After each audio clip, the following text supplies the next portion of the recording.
Looks like I have a crisis on my hand.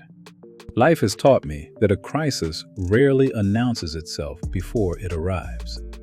It doesn't send a warning telling you to get ready, and it doesn't give you time to decide how courageous, patient, or honorable you intend to be. It simply shows up. Then, somewhere in the middle of the pressure, you discover whether the principles you claim to live by are strong enough to survive the moment. I have experienced that lesson many times as a baseball umpire. People watching from the stands usually see the uniform, the mask, and the person making the calls. They hear us call balls and strikes. They watch us signal safe or out. If their team disagrees with us, they might even have a few suggestions about how we could improve our eyesight. But there is another part of umpiring that most people never see. Now I know that every time I walk onto a baseball field, I understand that my integrity may be tested before I walk off. A player may question me. A coach may challenge me. A fan may shout something from the stands that has absolutely nothing to do with baseball. And sometimes, despite all my training and experience, I may simply make a mistake. The question is not whether those moments will come. The question is how I will respond when they do. That is one reason prayer became part of my preparation. Before games, while putting on the equipment designed to protect my body, I would also ask God for another kind of protection. Lord, cover me with the armor of God.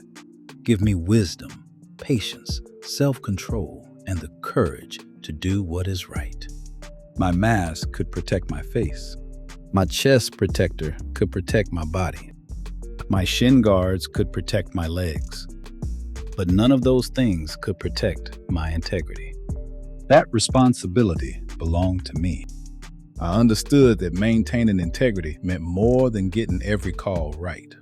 No umpire gets every call right. We are human, and eventually, every one of us will make a mistake. Integrity is what happens afterward.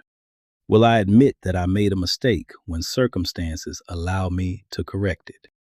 Will I listen to another umpire who had a better angle?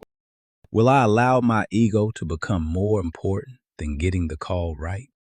And when I know I made the correct call, will I have enough courage to stand behind it when an entire ballpark wants me to change it? One July night, during a state championship baseball tournament, I received my answer. I found myself right in the middle of a crisis. In Brooktown, I was working as the field umpire that night, and my partner behind the plate was Daryl's uncle, Nancy Rembert.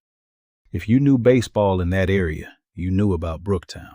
Their coaches had a reputation for developing excellent baseball players, and the community took tremendous pride in its program. Their fans took pride in it too. Those people loved their baseball. They were passionate, loyal, loud, and when things weren't going their way, some of them could become downright vulgar. There was even a reputation that preceded them. The pressure created by those fans had been known to affect some umpires. Nuncy and I knew all of that before the game started. We knew where we were. We knew what kind of crowd we were dealing with. And we understood that if something happened that they didn't like, we were going to hear about it. That was Brooktown baseball. This particular night carried even more emotion because the second game featured Brooktown against its longtime rival, Longwood. Longwood had never beaten them. Every year, it seemed as though Longwood would get close. They might play Brooktown tough for several innings and even put themselves in position to win. But somehow, before the final out, something would happen. Brooktown would find a way to win. But this Longwood team was different. They had one of their strongest teams in years, including one of the best pitchers in the region. If Longwood was ever going to beat Brooktown, this appeared to be the year. They showed it immediately. Longwood scored 2 runs in the first inning and took a 2-0 lead. Brooktown responded in the second by scoring 2 runs of its own. The game was tied 2-2. From there, the pitchers and defenses took over. The score remained tied until the sixth inning, which was the next to last inning. In the top of the sixth, Longwood finally broke through and scored 3 runs. Brooktown answered with 1 run in the bottom half. That sent us into the final inning with Longwood leading 5-3. By then, I could feel something different coming from the Brooktown crowd. Nervousness. They weren't accustomed to seeing their boys behind this late in the game. Longwood was only 3 outs away from beating them for the first time. Longwood came to bat in the top of the final inning, hoping to add some insurance runs. Their first batter popped the ball into the infield, where Brooktown's third baseman settled underneath it and made the catch. 1 out. The next batter grounded to the second baseman. 2 outs. The third batter did the same. 3 outs. Longwood hadn't added anything to its lead. The score remained 5-3. Now Brooktown had one final opportunity. As we prepared for the bottom half of the inning, I looked toward the home team side of the ballpark. I saw 2 people rising from their seats. Then another person stood, then another, and another. Soon, nearly everyone on that side was standing. They began clapping their hands and stomping their feet, trying to breathe life into their team. The Brooktown players could hear them. You could see the energy moving from the stands toward the dugout.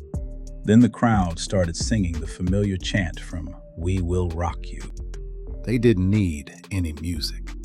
The rhythm came from hundreds of hands clapping and feet pounding against the stands. The louder they became, the more intense the atmosphere felt. I wasn't playing for either team, but standing on that field, I could feel it too. That kind of energy surrounds you. You're trying to concentrate on your responsibilities as an umpire, but you can feel the entire ballpark tightening around every pitch.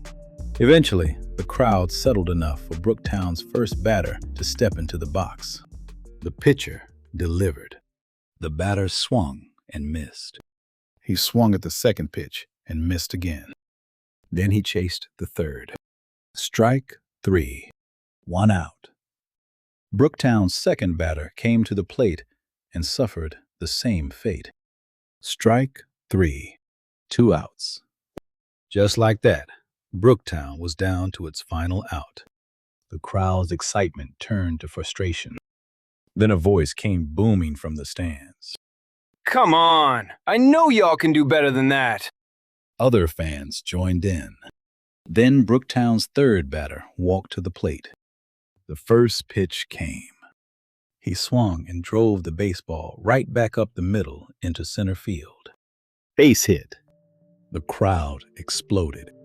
The same people who had sounded defeated seconds earlier were suddenly on their feet again.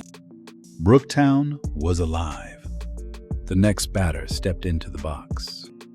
On the first pitch, he drove the ball into the gap in left field. The runner from first raced around second and stopped at third, while the batter runner pulled into second. Now Brooktown had runners at second and third with 2 outs. The crowd erupted. One fan shouted what many of them were probably thinking. This is what we're used to. Now we're coming back to win this game. That's when I began watching Longwood's pitcher more closely. He was tired. Earlier in the game, there had been life behind his pitches. Now the ball wasn't coming in with the same force. His body language had changed too. He walked around the mound more frequently and released long sighs as he tried to gather himself. He had carried Longwood to the edge of something that program had never accomplished. Now he had to finish it. Brooktown's next batter came to the plate. The pitcher delivered. Outside. Ball 1. His next pitch sailed high. Ball 2. Longwood's coach called time and walked to the mound.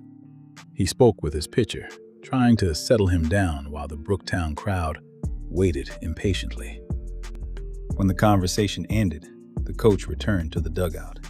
The pitcher walked around the mound again, released another sigh, stepped onto the rubber, and delivered.